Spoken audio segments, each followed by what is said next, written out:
এই কথাগুলো লেখা নেই বলে ওই মহিলা যদি এই দায়িত্বগুলো মেনে না নেয়, ওই ভদ্র মহিলা নসিবে কোনো স্বামী জুটবে নাকি? ঠিক ততই বছর কলেমার ভিতরে নামাজের কথা লেখা নেই, রোজার কথা লেখা নেই, হজের কথা লেখা নেই, গান শোনা যাবে লেখা নেই, মেলায় যাওয়া যাবে না লেখা নেই। কলেমা যেদিন পড়ছো অটোমেটিক ওই দায়িত্বগুলো তোমার উপরে পড়ে গেল। কলেমা পড়ার পরে 5 ওয়াক্ত নামাজ যদি না পড়ো, কলেমা পড়ার পরে রমজানের রোজা যদি না রাখো, কলেমা পড়ার পরে শুধু মত্তারি যদি না ছাড়ো, শুধু কলেমায় জান্নাতে যাওয়া। আরো জোরে, আরো জোরে। তাহলে নবীর হাদিস কি হবে?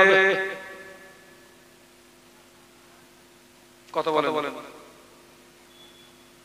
নবীর হাদিস তো বলছে কলেমা পড়লে জান্নাত। নবীর হাদিসটি ওই হাদিসের জায়গা আলাদা। কোন জায়গা? একজন কাফের সকাল 10টায় কলেমা পড়েছে। কটায়? আপনাদের কষ্ট হচ্ছে না তো? একজন কাফের সকাল 10টায় কলেমা পড়েছে, জোহর আসার আগে মারা গিয়েছে। ওই ব্যক্তিটা কি আল্লাহর ফরজ হুকুম অমান্য করার সময় পেয়েছে নাকি? ওই ব্যক্তিটাকে কলেমা সরাসরি আল্লাহর জান্নাতে পৌঁছে দেবে। একটু জোরে বল না বাবা, একটু মহব্বতে বল না। আমার কলেমা পড়ার পরে ভালো কাজ করার সময় পেয়েছি, অন্যায় থেকে জীবন বাঁচানোর সময় পেয়েছি। এরপরে যদি হগল করে জীবন যাপন হয়, কলেমায় জান্নাতে যাওয়া কঠিন হয়ে যাবে। তুই জান্নাতে যাবি ঠিক, তবে ঝালাই হওয়ার পরে কি হওয়ার পরে? এত মাহফিল হচ্ছে, এত আল্লাহ রে, এত মাহফিল। আমি তো ওয়াজ করতে করতে পুরো বুড়ো হয়ে গেছি। আমার একটা বুড়ো বলে ডাকে, এই সাবধানে কথা বল। বুড়ো মানে ও এত মাহফিল হচ্ছে, এখনো আমাদের ভিতরে ইবাদত নাই, আমল নাই, পুরো শুকনো কাঠ হয়ে গেছি। এই অবস্থায় যদি মারা যাই, কবর ছাড়বে নাকি? ছাড়বে। আমার ভাগ্নির কবর খোঁড়া হলো, আমি অনেকক্ষণ কবরের পাশে বসেছিলাম। এই কবর, এই সেই কবর একদিন আমাকে আসতে হবে এখানে। আমি কবরের দিকে শুধু চেয়েছিলাম, তুই চোখ দিয়ে শুধু পানি গড়িয়ে যাচ্ছে। আল্লাহ, এর ভিতরে থাকবো কি করে? ছোট্ট একটা কবর,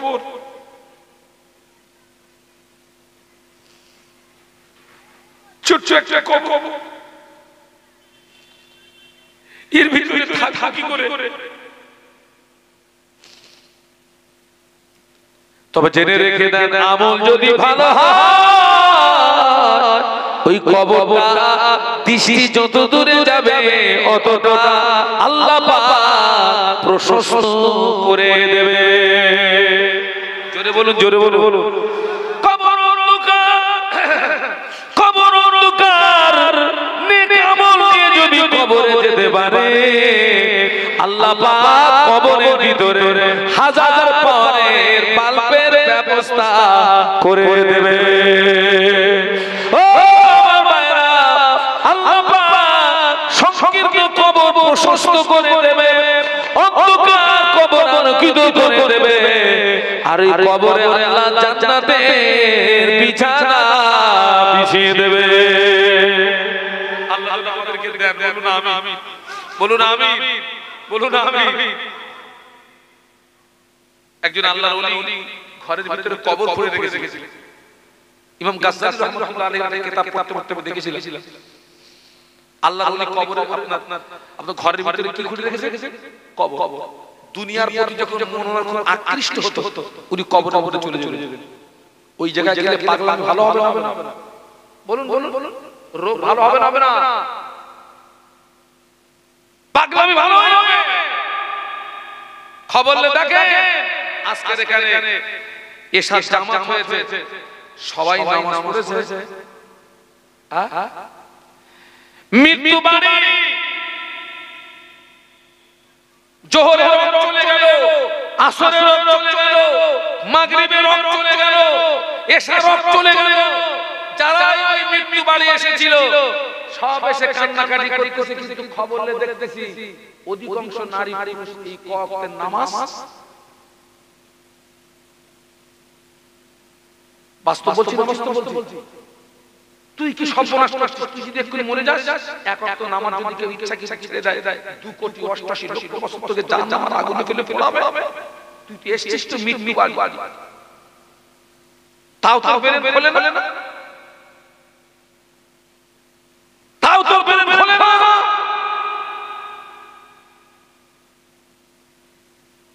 আল্লাহ আল্লাহকে হেদায়েত দেয়, আল্লাহুম্মা বলুন আল্লাহুম্মা আমিন। আপনাদেরকে বলছি আপনারা পারলে বেশি বেশি কবর জিয়ারত করবেন। আল্লাহ রাসূল বলেছেন বেশি বেশি কবর জিয়ারত করবেন। আর আমি আপনাদেরকে আরেকটা কথা বলে যাব, পারলে একটু মাঝে মাঝে হসপিটালে যাবেন। কোথায় যাবে বলছি? সুস্থ শরীর দর্শন করতে। কোথায় যাবে? ওই মেডিসিন ওয়ার্ডে যাবে, মেয়েদের ওয়ার্ডে যাবেন না, পুরুষদের ওয়ার্ডে যাবেন। গিয়ে দেখবেন এক এক ব্যক্তি এক এক রোগে আক্রান্ত, আর এক এক ব্যক্তির কষ্ট এক এক রকম। ওখান থেকে শিক্ষা আসবে না। সুস্থ থাকতে ইবাদত করো, টাকা থাকতে দান করো। যারা হসপিটালে বেডে যারা শুয়ে আছে, চোখের কিনারা দিয়ে শুধু পানি গড়িয়ে যাচ্ছে, মন চাচ্ছে আল্লাহ এবারে তোমার ইবাদত করব, কিন্তু শরীর আর পারবে না। এই জন্য বলছি মাঝে মাঝে হসপিটালে যাবি, মেডিসিন অর্ডার যাবি। আমি মাঝে মাঝে হসপিটালে যাই, কেউ থাকা না থাকা ভাগ ভাগ ভালো হয়ে যাবে। যাদের জীবন ভরা ইবাদত, নবী ঘোষিত জান্নাতি সাহাবী আখিরাতের ভয়ে কেঁদেছেন, আমাদের চোখে পানি নাই। অথচ আল্লাহ কোরআনে বলেছেন ফালিয়াদহাকু কালিলান ওয়ালিয়াবকু কাসীরা। বান্দারে, ও আমার বান্দা, হাসো কম কাঁদো বেশি। সুবহানাল্লাহ বলেন না?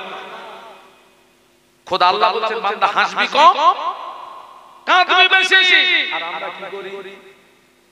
আমরা কি করি?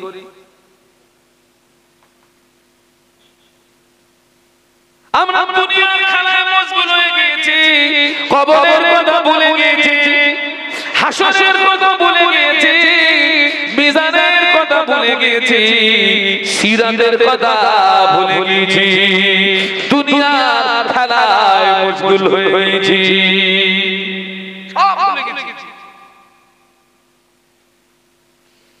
আজ পর্যন্ত যারা দুনিয়ার পিছনে ছুটেছে, পৃথিবীর কোনো রেকর্ড নাই কেউ দুনিয়াকে গ্রেফতার করতে পেরেছে, বরং দুনিয়া ওকেই বলুন বলুন। আর দুনিয়া হলো একটা পরের স্ত্রীর সমতুল্য।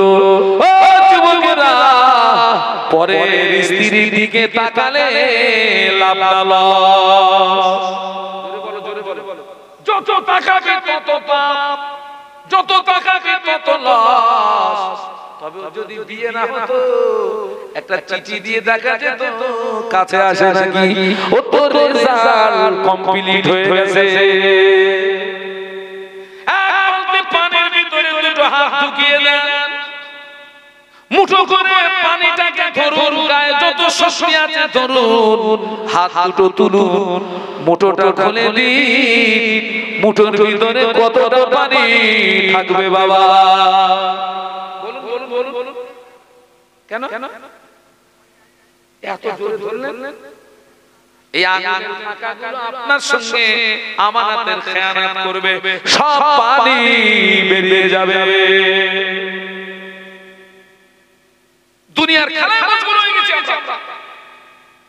আখিরাত ভুলে গেছি। আপনারা দেখবেন এইরকম ছোট ছোট ছেলেরা, এইরকম ছোট ছোট মেয়েরা ঘরের আনাচে কানাচে খেলা করে। আপনারা কি প্র্যাকটিক্যালি দেখেছেন? না না, লুকোচুরি খেলা না, ওটা একটা খেলা আছে, আর একটা খেলা করে রাস্তার ধুলি বালি নিয়ে ভাত রান্না করে, গাছের লতা পাতা ছিঁড়ে সবজি বানায়। দেখেছেন? তুমুল রান্না হচ্ছে, জানো কয়েক কোটি লোক খাবে। কেউ কাটতেছে, কেউ নাড়তেছে, কেউ জাল দিচ্ছে। আমি দেখি উকি মেরে মেরে দেখি রান্না হয়ে গেছে, কলার পাতা ছিঁড়ে বিছিয়ে দিয়ে 3 চালের ভাত এক মুঠো করে মেরে দিয়েছে, তার উপরে ওই লতা পাতা ছেঁড়া সবজি খেতে যাবে। ওদের ভিতরে আবার রাগারাগি হয়, ওদের ভিতরে কেউ আব্বা সাজে, কেউ মা সাজে, কেউ ছেলে সাজে, কেউ মেয়ে সাজে। একজন বলে তুই খাও, বলে আমি যাব না, তুই যা। আর একজন বলে তুই খা, বলে আমি খাবো না, তুই খা। আসলে ওরা তো ছোট মানুষ, আখিরাতের চিন্তা ওদের নাই, ওরা দুনিয়ার খেলায় মশগুল হয়েছে। ওদের কি আখিরাতের চিন্তা আছে? আখিরাত কি ওরা বোঝে? আল্লাহ কি ওরা বোঝে? নবী কি ওরা বোঝে? সিরাত বিধান ওরা বোঝে? কোন খেলায় মশগুল হয়ে গেছে? একটু কথা বলুন। দুনিয়ার খেলা, দুনিয়ার খেলায় মশগুল। ওই সময় ওই ছেলেটা পিতা পিছন থেকে যদি একবার আওয়াজ দেয়, ও বাবা দুসালাম, আয় রে বাবা তোর নানুজির বাড়ি যাব। ওই সময় ছেলেটা সাথীদের বলে, ও আমার সখী সাথীরা, থাকলো তোদের ভাতের হাড়ি, চললাম আমি নানার বাড়ি। নানার বাড়ির কথা বললে খেলবে না, পালাবে? বলুন। নানার বাড়ি এমন একটা জায়গা, ওই মেয়েটার আসম্মা পিছন থেকে যদি আওয়াজ দেয়, ও ফাতেমা আয় রে মা তোর নানুজির বাড়ি যাব। ওই সময় মেয়েটা সাথীদের বলে, ও আমার সখী সাথীরা, থাকলো তোদের সবজির হাড়ি, চললাম আমি নানার বাড়ি।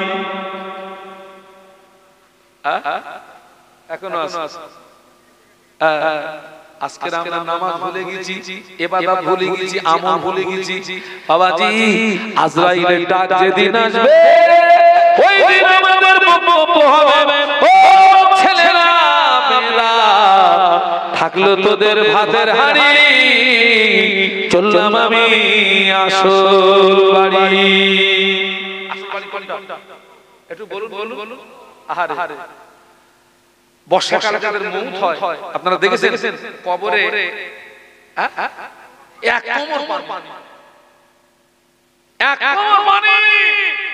যত বড় জমিদারের বাচ্চা তুমি হও, খুব বেশি একবার পানিতে লাশকে ডুবিয়ে দেওয়া যায় না। ওই পানিটা চিচে কম হলে বাড়িটা দেওয়া যায়। যত বড় জমিদারের বাচ্চা তুমি হও, ওই পানিতেই তোমাকে রাখা হয়। পানি দিতে হবে।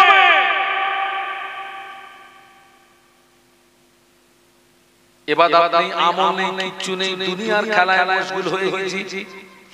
ও নবী ঘোষিত জান্নাতি সাহাবী জানারা, তানারা আখিরাতের ভয়ে কেঁদেছিলেন। সুবহানাল্লাহ বলা যাবে? একটু মুহাব্বতে বলা যাবে? আল্লাহ নবী 10 জন সাহাবীকে জান্নাতের সার্টিফিকেট দিয়েছিলেন, যাদের আশারায়ে মুবাশশারা বলা হয়। কি বলা হয় বলেছি? আশারায়ে মুবাশশারা। তার ভিতরে নাম্বার 1 ছিলেন হযরত আবু বকর সিদ্দিক রাদিয়াল্লাহু আনহু, যিনি আল্লাহর নবীর শিশু এবং কিশোর বয়সের সঙ্গী, আল্লাহর নবীর মক্কা মদিনার সঙ্গী, আল্লাহর নবী কারে সুরের সঙ্গী। শুধু তাই নয়, আল্লাহ পাক ইন্তেকালের পরেও নবীর সঙ্গী বানিয়ে দিয়েছে। একটু মহব্বতে বলুন। হাজিরা হজে যায়, মদিনা শরীফে গিয়ে আগে নবীকে সালাম দেয়, তারপরে সালামটা কাকে দিতে হয়? আবু বকর সিদ্দিক। তার পাশে কে শুয়ে আছেন? ওমর রাদিয়াল্লাহু আনহু। ও আল্লাহর নবী একদিন আবু বকরকে ডাকলেন, ও আবু বকর আমি রাসূলুল্লাহ মক্কার জমিনে বেশি দিন থাকতে পারবো না বাবা অচিরাত মক্কা ছেড়ে দিয়ে আমাকে মদিনাতে চলে যেতে হবে বাবা আবু বকর আমি রাসূলুল্লাহ যেদিন মদিনাতে চলে যাব ওই দিন তুমি আমার সঙ্গী হবে ওই দিন তুমি আমার সাথী হবে বাবা আবু বকর কথাটা জানো ভুলে যেও না আল্লাহ নবী এই কথাটি যেদিন বলেছিলেন এই কথাটি বলা 6 মাস পরে নবীর হিজরত হচ্ছে গভীর রাত নিশুতি রাত কাফেররা নবীর ঘরটা ঘিরে ফেলেছে বার হলে নবীকে ধরবে নবীকে মেরে দেবে কাফেররা নবীর ঘরটা ঘিরে এই পরিকল্পনা নিয়েছে এই খবরটা আমার আল্লাহ রাখে না সুবহানাল্লাহ বলুন একটু মহব্বতে বলুন ওরা যে নবীর ঘরটা ঘিরে এই সব যে পরিকল্পনা করছে আল্লাহ খবরটা রাখছে না রাখছে আমাদের আল্লাহ ঘুমায়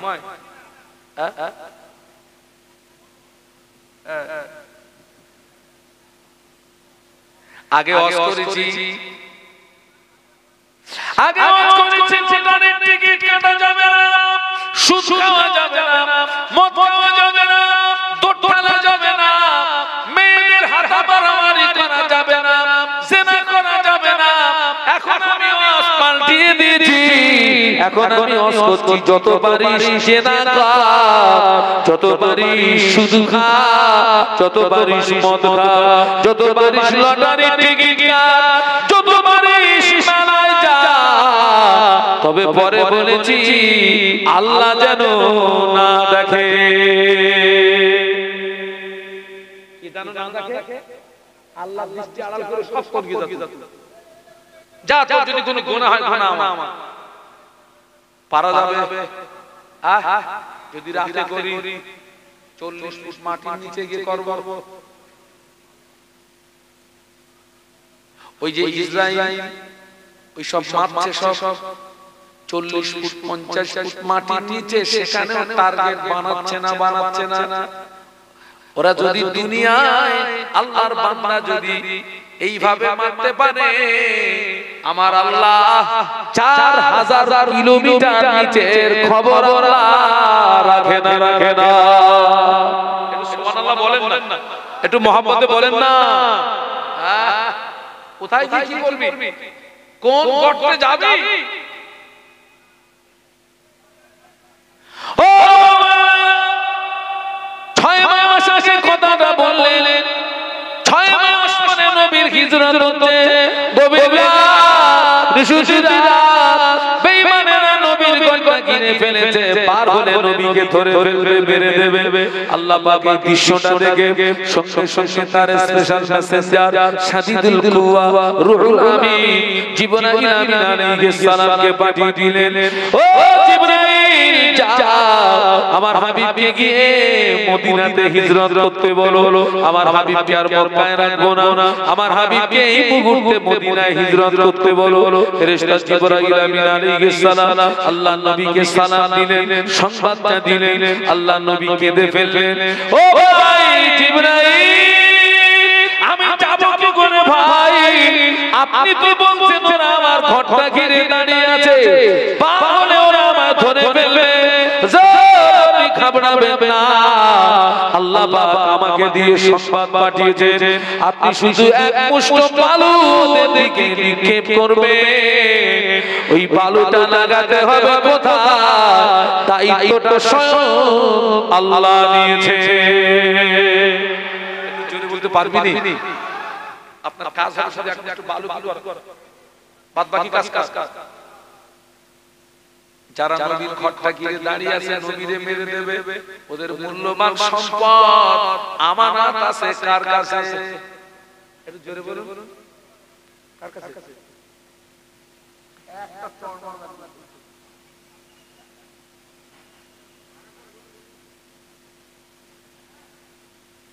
ও আমার সাথী ওই পিছনে উত্তর দিচ্ছে মারবো একদম একবার দরুদ শরীফ আল্লাহুম্মা সাল্লি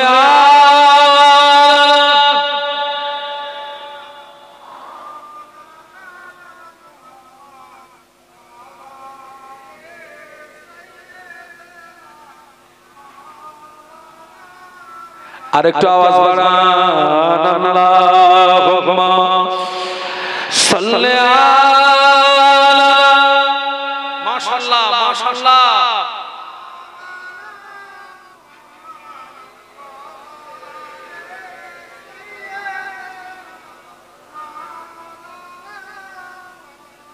আমি কথাটা রেখেছিলাম কোথায়?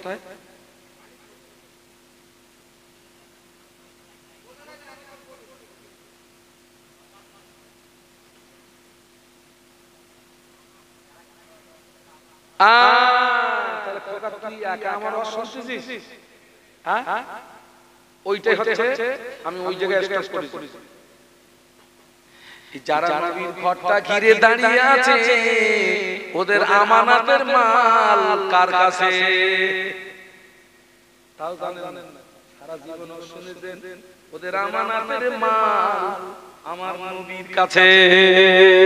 সুবহানাল্লাহ বলে। আল্লাহ নবী কি ওদের মাল নিয়ে চলে গেছিলেন নাকি আমানতের খেয়ানত করেছিলেন? না, ওরা যে নেতার নেতৃত্ব মানে ওই নেতাকে ওরা বিশ্বাস করে না। ওদের নেতাকে আবু জেহেল একদল লোক বলে তোরা এই লোকটারে মারার জন্য নিচে আবার আমানতের মাল ওই লোকের কাছে কেন, তোরা তোদের নেতার কাছে নেই কেন? ওরা বলতেছে শুনে রেখে দে, আমরা এমন নেতার নেতৃত্ব মানি ওদের কাছে মাল দিলে মাল হাবিশি হয়ে যাবে, আর যাকে মারার জন্য ঘর ঘিরে দাঁড়িয়ে আছি ওনার কাছে মাল রাখলে মাল হাবিশি হয় না। একটু জোরে বলেন না। ওরা ওদের নেতাকে বিশ্বাস করে না। আল্লাহ নবী আলীকে ডাকলেন, আল্লাহ নবী আলীকে ডেকে বললেন আলী আল্লাহ আমাকে আদেশ দিয়েছেন আমি হিজরত করব মদিনা শরীফে, মদিনাতে আমি হিজরত করব আলী ওদের আমানতের মালগুলো বুঝিয়ে দিয়েছি তুমি একটু লিখে নাও, আমি রাসূলুল্লাহ দায়িত্বটা তোমাকে দিয়ে গেলাম আমানত যেন খেয়ানত না হয়। একটু মহব্বতে বলো। আল্লাহ নবী এক মুষ্ঠ পালক কাফের থেকে নিক্ষেপ করে গভীর রাত নিশি রাত আল্লাহ নবী সোজা আবু বকর সিদ্দিক রাদিয়াল্লাহু আনহুর ঘরের দরজায় গিয়ে আল্লাহ নবী আস্তে করে আওয়াজ করেছে, জোরে আওয়াজ করতে পারেন না, কোন কাফের যদি শুনতে পায় অসুবিধা হয়ে যাবে। একবার ঘরের দরজা আস্তে করে আওয়াজ দিয়েছে, সঙ্গে সঙ্গে ঘরের দরজা খুলে গিয়েছে। একটু জোরে বলে আল্লাহ নবীর হাতটা ধরে আবু বকর সিদ্দিক রাদিয়াল্লাহু আনহু ঘরের ভিতরে টেনে নিয়ে দরজা বন্ধ করে দিলেন। আল্লাহ নবী বললেন আবু বকর আমি আজকে আসবো তুমি কি করে জানতে পারলে? ব্যাগেজ লাগেজ মাথায় নিয়ে তৈরি করে ও আবু বকর সিদ্দিক রাদিয়াল্লাহু আনহু আল্লাহ নবীর নূরের বদনে দিকে কেঁদে উঠে বলেছিলেন হুজুর 6 মাস আগে আপনি একদিন আমাকে বলেছিলেন আবু বকর আমি রাসূলুল্লাহ যেদিন মদিনাতে যাব ওই দিন তুমি আমার সাথী হবে। হুজুর আমি আবু বকর ওই দিন থেকে খুব পেরেশানিতে ছিলাম, টেনশনে ছিলাম। হুজুর আপনি কখন আসবেন? আমি আবু বকর যদি ঘুমিয়ে যায় আপনি ঘরের দরজায় এসে যদি আবু বকর বলে ডাকেন আপনার সঙ্গে বেয়াদবি হবে, আল্লাহ নারাজ হবে। এই কথা মনে করে আমি আবু বকর 6 মাস আপনার ইন্তজারে ঘরের দরজায় দাঁড়িয়ে দাঁড়িয়ে দাঁড়িয়ে দাঁড়িয়ে রাত কাটিয়ে দিয়েছি। আমি 6 মাস ঘুমিয়ে নি।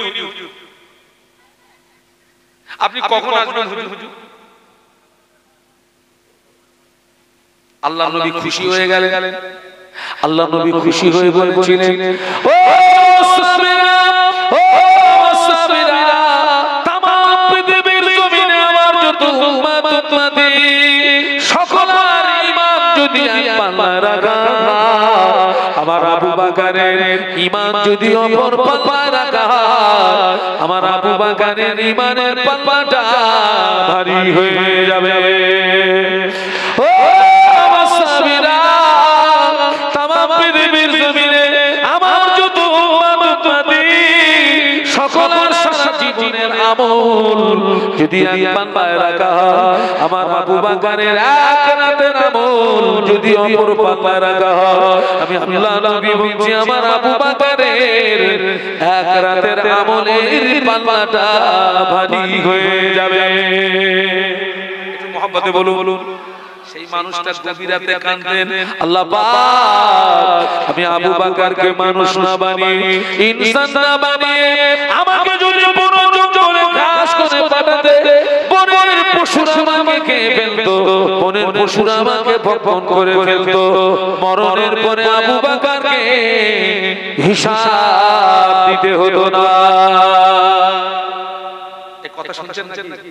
এই কথাটা বাড়ি গিয়ে বালিশের মাথা দিয়ে ভাববেন। যদি ঘুম আসে, দ্বিতীয় দিন যদি আপনাদের গ্রামে আসি, আমার ঘরে বেঁধে রাখবেন। আর আমি আপনাকে বলে যাচ্ছি, ঘুমের ট্যাবলেট খেয়ে ঘুমাতে পারবেন না। যিনি নবী ঘোষিত কি বলেছি, জান্নাতি সাহাবী, সেই মানুষটা কাঁদতেছেন কিসের ভয়ে বলুন? আখিরাতের ভয়ে। আর আমাদের কিছু আছে, কিছু আছে পকেট খুঁজলে জান্নাতের টিকিট পাওয়া যাবে না, লটারির টিকিট পাওয়া যাবে। 10 টাকায় 13 লাখ, 13 টাকা এদিকে নেই না, টিকিট হয় না? হ্যাঁ 36 লাখ মাথায় টুপি দিয়ে এসে বড় দাঁড়িয়ে টিকিট বিক্রি করতে, মনে হচ্ছে উড়ুল দিয়ে পোবো নাকি তো টিকিট বিক্রি করে সব মিটিয়ে দেবো। মাথায় টুপি দিয়ে দাঁড়িয়ে লটারির টিকিট বিক্রি করতে কামাই খুঁজছো।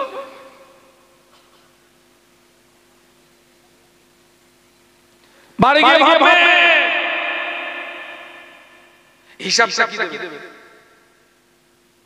সারা জীবন শুনেছি, এখনো মসজিদের সঙ্গে সম্পর্ক তৈরি করতে পারেনি। সারা জীবন শুনেছি, এখনো নামাজের পার্টির সঙ্গে সম্পর্ক তৈরি করতে পারেনি। শুনে রেখে দে যুবকেরা, পৃথিবীর জমিনে অনেক পার্টি আছে, ওই পার্টির সঙ্গে সম্পর্ক রাখলে তোকে মদের থেকে পৌঁছে দেবে, ওই পার্টির সঙ্গে সম্পর্ক রাখলে নারীর থেকে পৌঁছে দেবে। আল্লাহর নামে শপথ করে বলছি, মসজিদের সঙ্গে যদি সম্পর্ক তৈরি করতে পারিস, নামাজের পার্টির সঙ্গে যদি সম্পর্ক তৈরি করতে পারিস, ওই নামাজের পার্টি তোকে আল্লাহ জান্নাতের দরজায় পৌঁছে দেবে।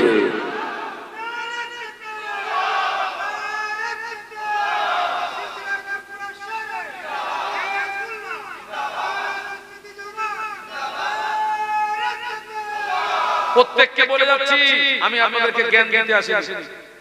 এখানে অনেক মানুষ বসে আছে নিচে, তাদের পায়ের ধুলি সমতুল্য আমি না। অনেক মানুষ বসে আছে, অনেক জ্ঞানী মানুষ, আল্লাহওয়ালা মানুষ আছে। আমি আপনাদের পায়ের ধুলি সমতুল্য না, তবে শামীর আলমের কথাটা বালিশে মাথা দিয়ে একটু ভাববে। আবার বলছি, রাতে ঘুমোতে পারবেন না, ঘুম আসবে না।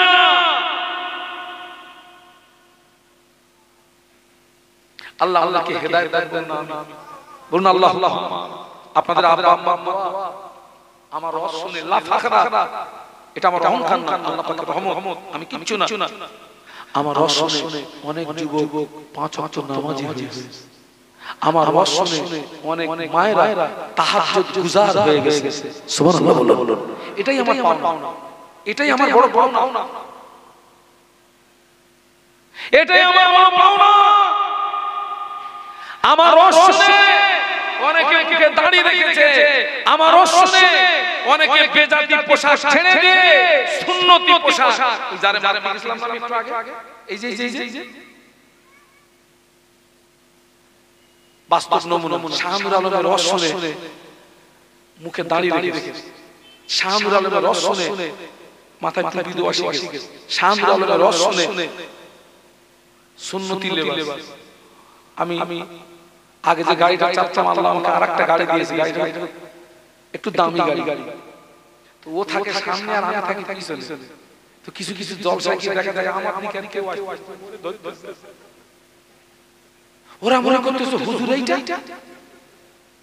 হ্যাঁ রাস্তা দিয়ে যাচ্ছে, আমার দিকে কেউ দেখতেছে, সামনে যেটা বসে এইটা।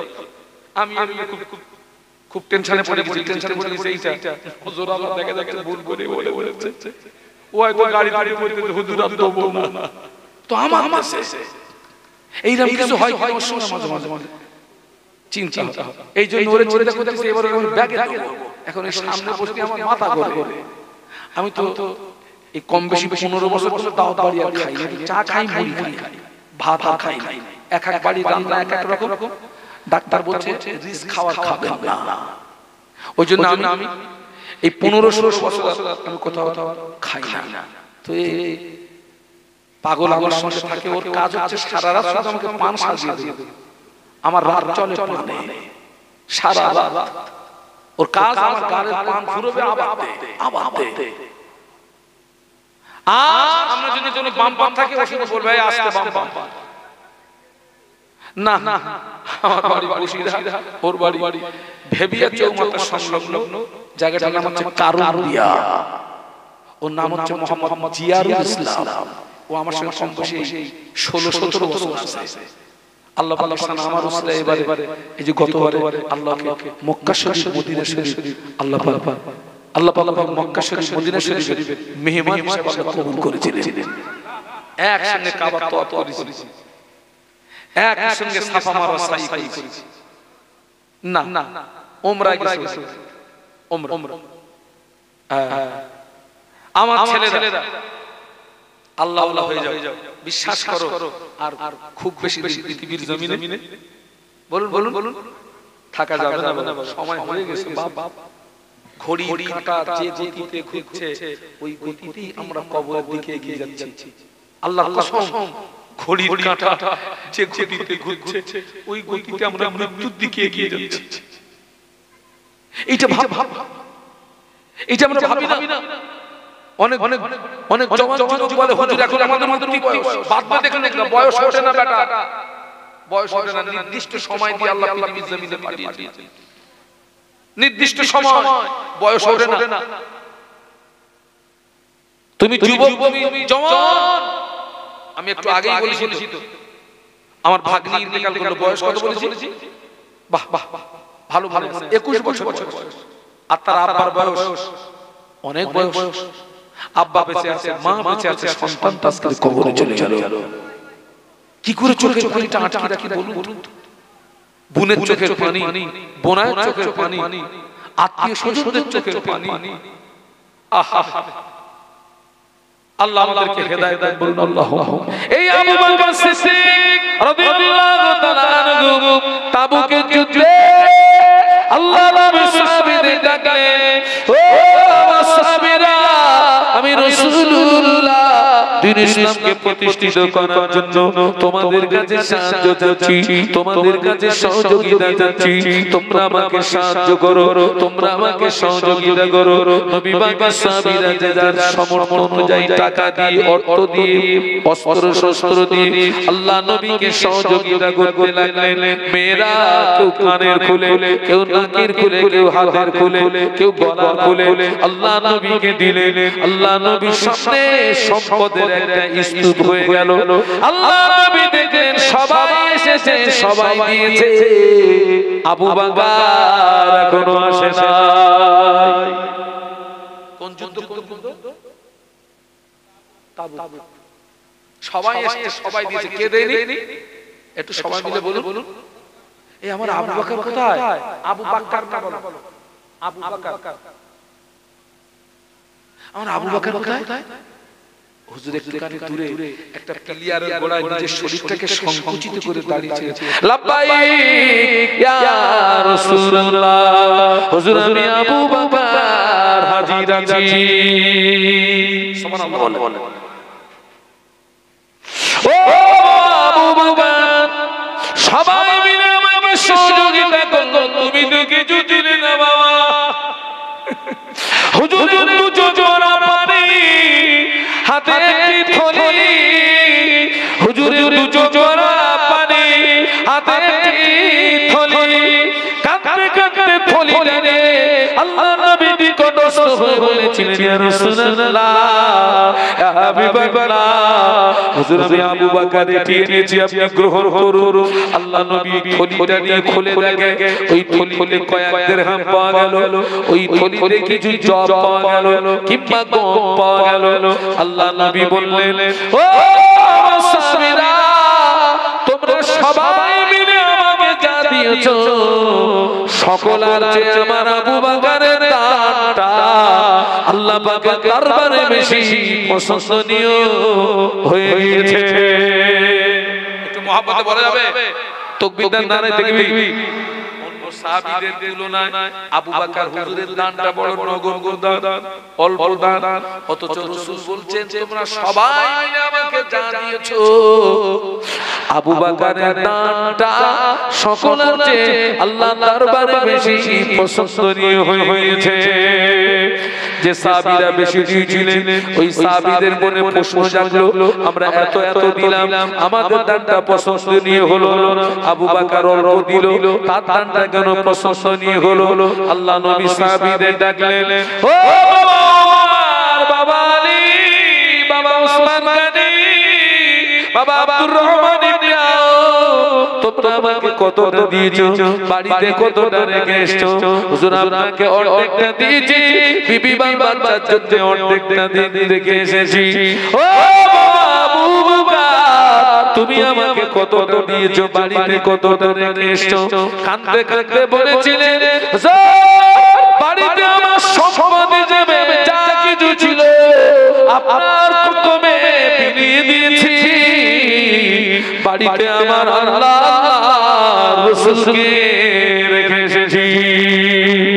আর একটু জোরে বলবো সুবহানাল্লাহ। ওই আবু বকর সিদ্দিক রাদিয়াল্লাহু আনহু গভীর রাত, নিশুতি রাত, আল্লাহ পাকের দরবারে হাত তুলে কাঁদতেন, আল্লাহ পাক আমি আবু বকরকে মানুষ না বানিয়ে, আমি আবু বকরকে ইনসান না বানিয়ে, আমাকে যদি বড় জঙ্গলে ঘাস করে পাঠাতেন, আল্লাহ বনের পশুরা আমাকে খেয়ে ফেলতো, বনের পশুরা আমাকে ভক্ষণ করে ফেলতো, মরণের পরে আবু বকরকে হিসাব দিতে হতো না। আচ্ছা বলুন তো, আপনারা বলুন তো, ওই কথা ভাবলে রাতে ঘুম আসবে? কথা বলেন না কেন? আসবে, ঘুম আসবে? তুই কি করে ঘুম বলতো? হ্যাঁ হ্যাঁ,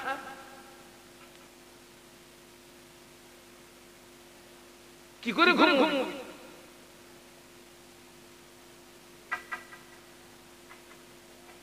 আল্লাহ আমাকে হেদায়েত দেন, বলুন আমিন, বলুন আমিন, বলুন আমিন।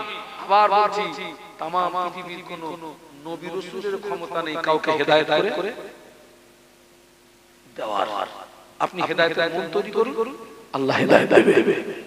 একটু সুবহানাল্লাহ বলো। আপনি পরিবর্তন হওয়ার মন তৈরি করুন, আল্লাহ আপনাকে পরিবর্তন করে দেবে। আপনি ইবাদত করার মন তৈরি করুন, আল্লাহ আপনাকে যাকিরিন বানিয়ে দেবে। বানিয়ে দেবে আল্লাহ বানিয়ে দেবে। আল্লাহর কাছে কি কোনো কাজ কঠিন? কঠিন কঠিন। আল্লাহ দুটি শব্দের মালিক, কাফ আর নুন এক জায়গায় মিলালে হয় কুন। ওই সূরা ইয়াসিনের একদম শেষের দিকে চলে যান, ইন্নামা আমরুহু ইদা আরাদা শাইআন আইয়াকুলা লাহু কুন। আল্লাহ কুন বলবেন, ফায়াকুন হয়ে যাবে। একটু সুবহানাল্লাহ বলুন, আর একটু জোরে জোরে বলুন।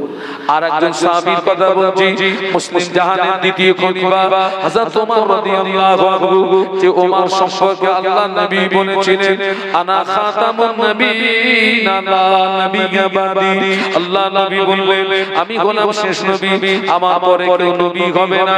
ওয়ালাউ কানা বাদি নবিয়্যান লাকানা ওমর নবিয়্যান।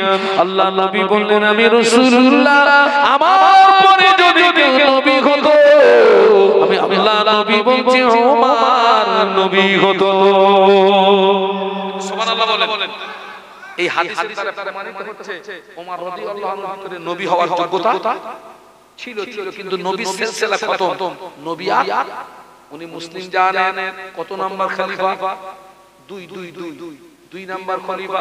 হুজুর খলিফার গদিতে থাকাকালীন একদিন মদিনার মসজিদে নববীর মিম্বারে দাঁড়িয়ে এত কাঁদছিলেন, এত রোজারি করছিলেন, চোখের পানি গড়িয়ে দাড়ি মোবারক ভিজে গিয়ে জুব্বা মোবারক ভিজে যায়। মদিনার মসজিদে নববী শরীফের মিম্বারে দাঁড়িয়ে এত রোজারি করছিলেন, এত কাঁদছিলেন, চোখের পানি গড়িয়ে দাড়ি ভিজে গিয়ে জুব্বা মোবারক ভিজে যায়। হুজুর যখন মসজিদ থেকে বাইরে আসলেন, অন্য সাহাবীরা জিজ্ঞাসা করলেন, ও আমিরুল মুমিনিন, খলিফাতুল মুসলিমিন, হুজুর আপনি কেন আজকে মদিনার মসজিদে নববীর মিম্বারে দাঁড়িয়ে এত রোজাদারি করছিলেন কেন, এত করছিলেন কেন? হযরত ওমর বলেছিলেন, ও নবী পাকের সাহাবীরা, ও মা শশী সাথীরা, আমি ওমর এখন মদিনার জনগণের রাখাল, আমার দায়িত্ব বেড়ে গিয়েছে। এই খলিফার গদিতে থাকাকালীন মদিনার মসজিদে নববী শরীফ থেকে 1000 কিলোমিটার দূরে ফোরাত নদীর উপকূলে একটা ছাগলের বাচ্চা যদি না খেয়ে মারা যায়, ওমরকে হিসাব দেওয়া লাগবে, ওমরকে কাইফিয়াত দেওয়া লাগবে, ওমরকে জবাব দেওয়া লাগবে। ওই ভয়ের চিন্তা আমার চোখের পানি গড়িয়ে যায়। আর একটু জোরে বলো। আমার এই খলিফার গদিতে থাকাকালীন মদিনার মসজিদে নববী শরীফ থেকে 1000 কিলোমিটার দূরে ফোরাত নদীর উপকূলে একটা কি যদি না খেয়ে মরে যায়, না ছাগল না, ছাগলের বাচ্চা, ছাগল না ছাগলের বাচ্চা, এর ব্যাখ্যা আছে। উনি বলেন ছাগলের বাচ্চা যদি না মরে যায়, ওমরকে হিসাব দেওয়া লাগবে। ওই ভয়ে কাঁপতেছি, একটু জোরে বলুন। অথচ তিনি হচ্ছেন নবী ঘোষিত কি জান্নাতি সাহাবী। আল্লাহ নবী বললেন, রাবাইতু উমার ইয়াসিরু ফিল জান্নাতি, রাবাইতু উমার ইয়াসিরু ফিল জান্নাতি। আল্লাহ নবী বললেন, আমি রাসূলুল্লাহ, আমি নিজে চোখে দেখেছি আমার সাহাবী উমার আল্লাহ পাকের দয়ার জান্নাতের ভিতরে ঘুরছে। একটু জোরে বলুন না। আল্লাহ নবী বললেন, আমি নিজে চোখে দেখেছি রাবাইতু উমার ইয়াসিরু ফিল জান্নাতি, मैंने देखा हजरत उमर को जो जन्नत के अंदर घूमता रहा है। একটু জোরে বলুন। সেই মানুষটা গভীর রাতে কাঁদতেন, কিসের ভয়ে? আখিরাতের ভয়ে। ও হুজুর খলিফার গদিতে থাকাকালীন সারা রাত ঘুমাতেন না, মদিনার অলিতে গলিতে অলিতে গলিতে হেঁটে হেঁটে রাত কাটিয়ে দিতেন। সুবহানাল্লাহ বলবেন না? সারা রাত মদিনার অলিতে গলিতে হেঁটে হেঁটে কি দেখতেন? কি দেখতেন? কার কত মারা যায়, কার খাওয়া হচ্ছে, কার হচ্ছে না, কে কোন সুবিধার অসুবিধার ভিতরে আছে। হুজুর একদিন মদিনার রাস্তা দিয়ে হেঁটে যাচ্ছেন, হঠাৎ দূর থেকে দুটি বাচ্চার কান্নার আওয়াজ হুজুরের কানে ভেসে আসে। ওমর রাদিয়াল্লাহু আনহু মনে কৌতূহল বেড়ে গেল, কেন দুটো বাচ্চা কাঁদে, কেন দুটো বাচ্চা রোজাদারি করে, আমাকে খোঁজ নিতে হবে। আমি ওমর মদিনার জনগণের রাখাল। হুজুর আমার গুটি গুটি পায়ে গিয়ে দেখে রাস্তার পাশে একটি ভাঙাচোরা বাড়ি, ওই বাড়ির ভিতর থেকে কান্নার আওয়াজ শুনতে পাওয়া যায়। এরকম রাস্তার পাশে একটা ভাঙাচোরা বাড়ি, এই বাড়ির ভিতর থেকে কান্নার আওয়াজ। হুজুর গুটি গুটি পায়ে গিয়ে দেখে দুটো বাচ্চা জমিনে শুয়ে পড়ে, হাত দুটো পেটের উপরে চেপে ধরে লুটুপুটি লুটুপুটি লুটুপুটি লুটুপুটি লুটুপুটি খায়, চোখ দিয়ে দাঁত করে পানি গড়িয়ে যায়। একজন মহিলা ওনাদের উপরে হাঁড়ি চাপিয়ে নিচে যে জাল দিচ্ছে, আর বাচ্চাদের দিকে তাকিয়ে বলছে, বাবা সবর করো, সবর করো, সবর করো, রান্না করছি, রান্না হয়ে গেলে খেতে দেব। হুজুর এই দৃশ্যটা দেখে সহ্য করতে পারলেন না, আওয়াজ দিলেন, ও মদিনার রমণী, ও মদিনার রমণী, বাচ্চা দুটো কাঁদে, কান্নার কারণটা আমাকে বলুন না। মদিনার রমণী বলেছিলেন, ও আমিরুল মুমিনিন, ও খলিফাতুল মুসলিমিন, আজ কয়েকদিন অতিবাহিত হয়ে গিয়েছে, আমার স্বামীর ইন্তেকাল হয়ে গিয়েছে, বাচ্চাদের বড় ভুখা পেয়েছে, বাচ্চাদের বড় ক্ষুধা পেয়েছে, আমি মা হয়ে ওদের মুখে একটু আহার তুলে দেবো তেমন কিছু আমার কাছে নাই। আমি মা হয়ে বাচ্চাদের চোখের পানি সহ্য করতে না পেরে উনানের উপরে হাঁড়ি চাপিয়ে দিই, ওই হাঁড়িতে কিছু পাথর আর পানি দিয়ে নিচে দিয়ে জাল দিচ্ছিলাম, ওই পানির ফোঁটা আওয়াজে বাচ্চাদের সান্ত্বনা দিয়ে রেখেছি বাবা সবর করো সবর করো, রান্না করছি রান্না হয়ে গেলে খেতে দেব। আমিরুল মুমিনিন বললেন ও মদিনা রমণী আপনার এই করুণ পরিস্থিতি খবরটা কেন আমাকে দেন না? এই দৃশ্যটা যদি আমি ওমর দেখতে না পেতাম কিয়ামতের ময়দানে ধরা পড়ে যেতাম। ও মদিনা রমণী কাঁদবেন না, সবর করুন। হুজুর আমার দেরি না করে জলদি গতিতে রাজ দরবারে চলে গিয়ে এক বস্তাটা নিজের পিঠে করে তুলে নিয়ে রাতারাতি গরিব দুঃখীদের বাড়ি পৌঁছে দিয়েছিলেন। আরো জোরে বলবো সুবহানাল্লাহ। এক বস্তাটা গরিব দুঃখীদের বাড়ি পৌঁছে দিয়ে বললেন ও মদিনা রমণী আটার বস্তা দিয়ে গেলাম, বাচ্চাদের খাওয়ার ব্যবস্থা করে দেন। আটা যদি ফুরিয়ে যায় আমার রাজ দরবারে আবার সম্মান দেবে। আমি ওমর আবার যথারীতি আটার বস্তা পিঠে করে আপনার বাড়ি পৌঁছে দিয়ে যাব। ওই ওমর রাদিয়াল্লাহু আনহু গভীর রাতে কাঁদতেন ও রব্বুল আলামিন আল্লাহ পাক আমি ওমরকে মানুষ না বানিয়ে, আমি ওমরকে ইনসান না বানিয়ে আমাকে যদি বন জঙ্গলে ঘাস করে বাড়া দে, বনের পশুরা খেয়ে ফেলবে, বনের পশুরা বপন করে ফেলবে আল্লাহ পাক, মরণের পরে ওমরকে হিসাব দিতে হতো না। এই কথাটা বাড়ি গিয়ে ভাবি, ঘুমের ট্যাবলেট খেয়ে ঘুমাতে পারবি না।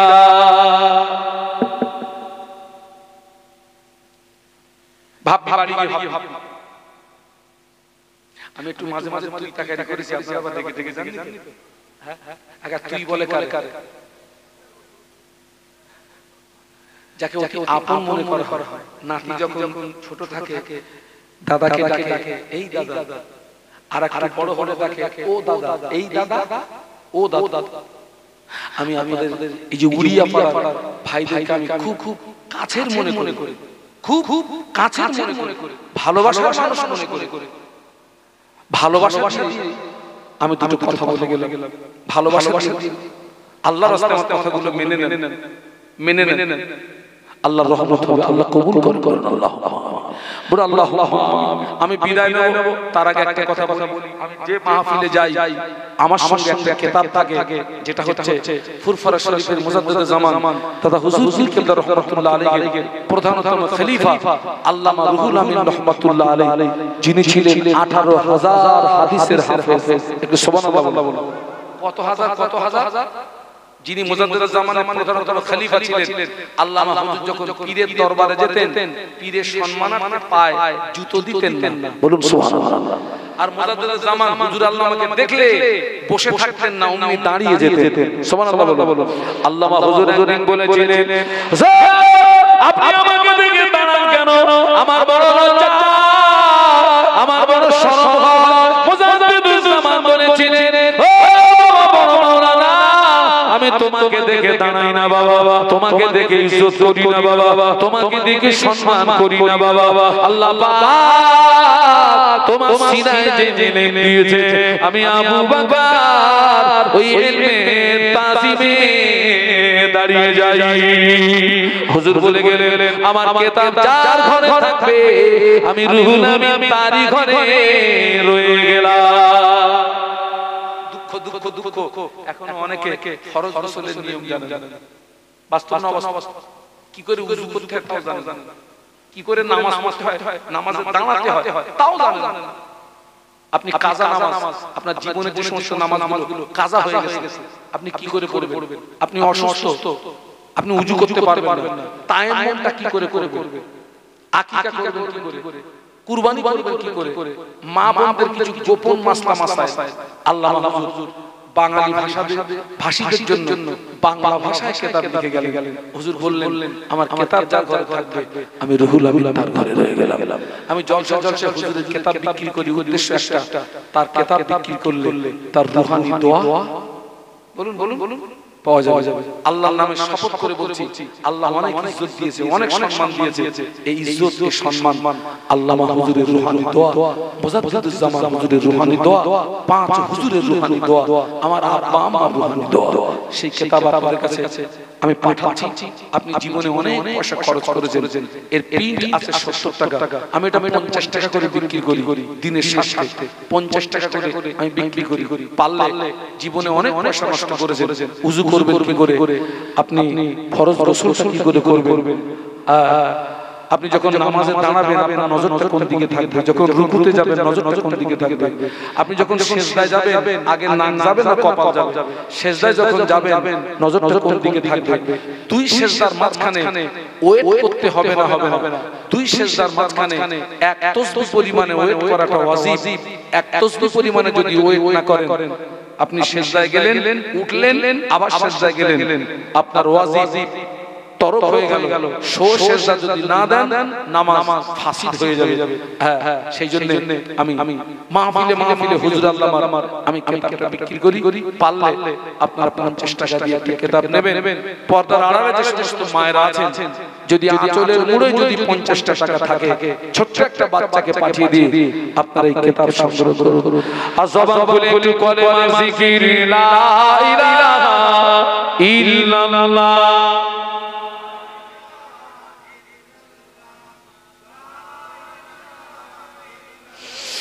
লা ইলাহা ইল্লাল্লাহ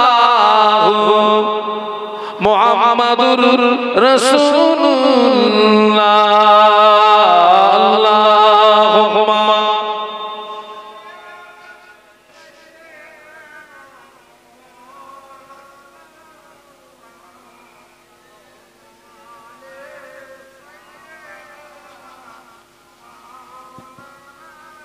শেষ কথা বলে যাচ্ছি, আপনি কোন অপরাধের অপরাধী আপনি জানেন না?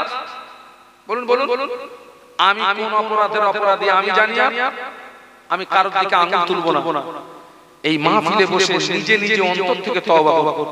আল্লাহ, আপনি এই পর্যন্ত আপনি নামাজের সঙ্গে সম্পর্ক তৈরি করতে পারেন, বসে তওবা করুন। আল্লাহ, আমি তওবা করছি, আর জীবনে ইচ্ছাকৃত নামাজ ছাড়ব না। আল্লাহ, আমি মেলায় গিয়েছি, নিশ্চয়ই আমি অপরাধ করেছি। আল্লাহ, আমি অন্তর থেকে তওবা করছি, আর জীবনে এই অপরাধ করব না। আল্লাহ মাফ করনে ওয়ালা, আল্লাহ আপনাকে মাফ করে দেবে। বান্দার গুনাহ যদি হয় আসমান পর্যন্ত আল্লাহ পাকের ক্ষমা, আরশে আজিম পর্যন্ত। একটু সুবহানাল্লাহ বলুন। বান্দার গুনাহ যদি হয় আসমান পর্যন্ত আল্লাহ পাকের ক্ষমা পর্যন্ত বলেছি, আরশে আজিম পর্যন্ত সেই আল্লাহ আছে না নাই? ফুরফুরা শরীফের মুজাদ্দিদুজ জামান দাদা হুজুর পীর কিবলা রাহমাতুল্লাহ আলাইহি ভক্ত মুরিদদের সামনে নিয়ে কোরআন শরীফের একটি আয়াতে শরীফা তেলাওয়াত করতেন আর কাঁদতেন। কুল ইয়া ইবাদিয়াল্লাযীনা আসরাফু আলা আনফুসিহিম লা তাকনাতু মির রাহমাতিল্লাহ ইন্নাল্লাহা ইয়াগফিরুদ দুনুবা জামিআ ইন্নাহু হুয়াল গফুরুর এই আয়াতে শরীফা তেলাওয়াত করতেন আর কাঁদতেন, আর ভক্ত মুরিদদের বলতেন, ও মুরিদেরা, বাবারা, আল্লাহ পাক কোরআন শরীফের ভিতরে এই আয়াতে শরীফা যদি নাযিল না করতেন, আমি আবু বকর বুক ফেটে মরে যেতাম। কেন না কাল কিয়ামতের ময়দানে এই আয়াতে শরীফার ওসিলায় আমার আল্লাহ তাআলা কোটি কোটি কোটি কোটি কোটি কোটি কোটি কোটি বান্দা বান্দীদিগকে আল্লাহ পাক নাজাত দান করবে। লা তাকনাতু মির রাহমাতিল্লাহ। বান্দা খবরদার আমার রহমত থেকে জানো নৈরাশ হয়ে যাবে না। আল্লাহ সকলকে খাতেমা বিল খায়র নসিব করেন। আল্লাহুম্মা। সকলে আমার জন্য দোয়া করবেন। ভাই, আমি একটু মাঝে মাঝে অসুস্থ হয়ে পড়ি। আমাকে ডাক্তার বলেছে, হুজুর রাত 10টার মধ্যে ঘুমাবেন। কবে যে রাত 10টার মধ্যে ঘুমিয়েছি আমার মনে পড়ে না। আমার জন্য দোয়া করবেন। আমি আপনাদেরকে যতটা বলেছি আল্লাহ পাক যেন আমাকে তার থেকে বেশি আমল করার তৌফিক দেন। আমিন। বলুন আমিন। বলুন আমিন। আমা তাওফিকি ইল্লা বিল্লাহ আলাইহি তাওয়াক্কালতু ওয়া ইলাইহি উনীব। আমার সময় 10টা পর্যন্ত প্রায় 10:30টার কাঁটা ছুঁই একটু উঠে দাঁড়ান। আল্লাহ নবীর মাজার মুকাদ্দাসের সকলে এই উড়িয়া পাড়ার মাহফিলের পক্ষ থেকে একটু সালামের তওবা পাঠিয়ে দিন জবান খুলে সালাম পড়েন নবী